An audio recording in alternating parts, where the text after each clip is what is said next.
In the team, right? You're not coaching the team, but you better make sure you hire somebody that you trust as a parent. For me, so I have an AAU team, just started it.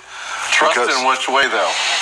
In every sense of trust, not only as a basketball knowledge, but being a great example as a man, or a woman that's coaching, just as a human being. I mean, there's some AAU coaches out there that, it's not for the right reasons. And I think AAU is starting to get a little bit better. I think you definitely have to start to look at background checks. Some of these guys got to know CPR. They don't have a clue on just how to coach, how to be around kids. And we've lost that, though, because when I grew up, it was my elementary school coach who taught me how to play, who we just came up to the school and played pickup, junior high, high school, where you can just go play basketball. These kids don't have those opportunities right now. Hasn't it gotten to the point, Smitty, where it's out of control? Yes. The stories over the past 10 to 15 years about AAU basketball and how much it's ruined the youth that are coming up playing the game.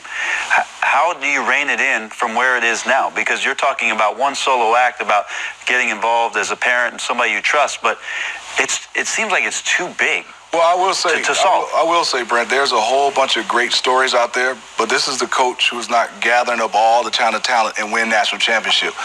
When you have the great coaches and people who care, they're probably not winning the national championship. They're probably not traveling around as much.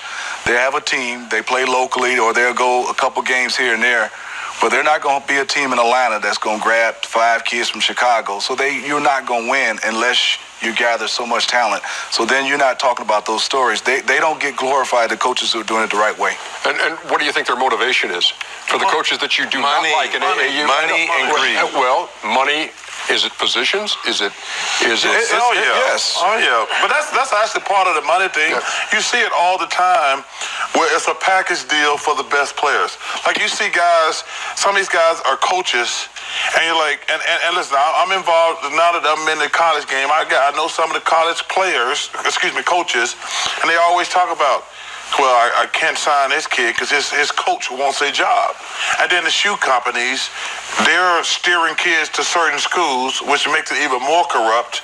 So it's not a level playing field. Listen, they're going to make money on these kids, but we have a moral obligation to make sure these kids get their education. I'm not quite sure there's a governing body for the AAU. I mean, is there an oversight that someone oversees?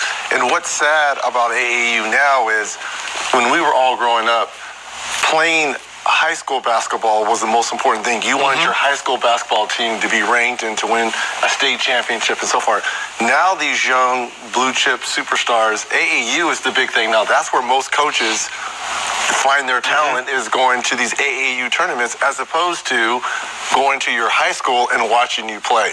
Now they're interviewing your AAU coach as opposed to your high school coach. And I think that's what's lost with these young players, is not only are these coaches, AAU coaches, skimming from the top from the shoe company, but they're trying to get as you mentioned, a job at the college level, and then to further advance to try to get to the professional level, all while this young kid suffers and you along the way.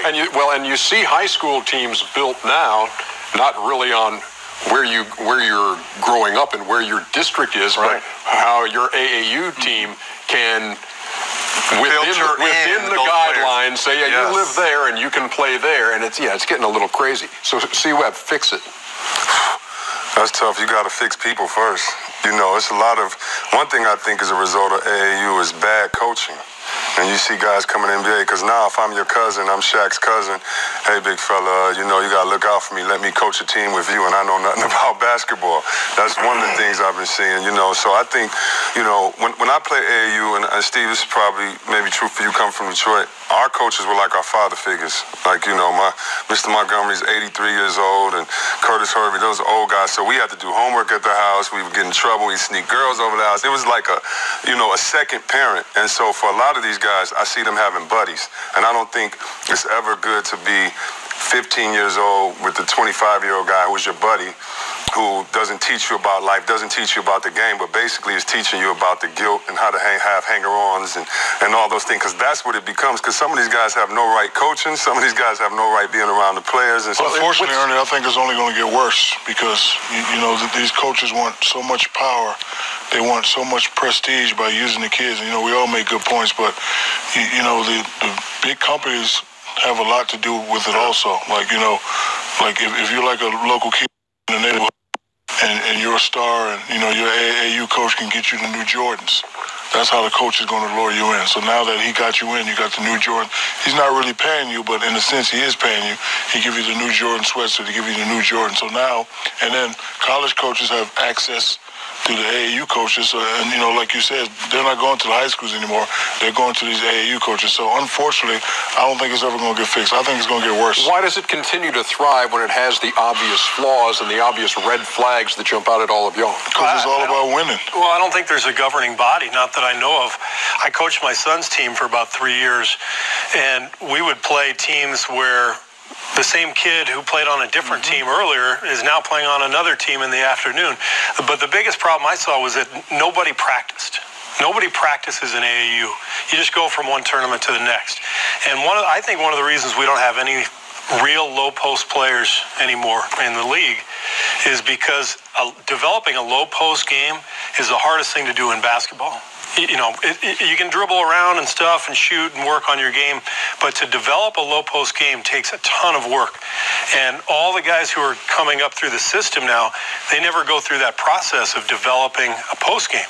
And so all the time spent traveling from one tournament to the next without any practice time, it stunts the growth of the basketball players themselves.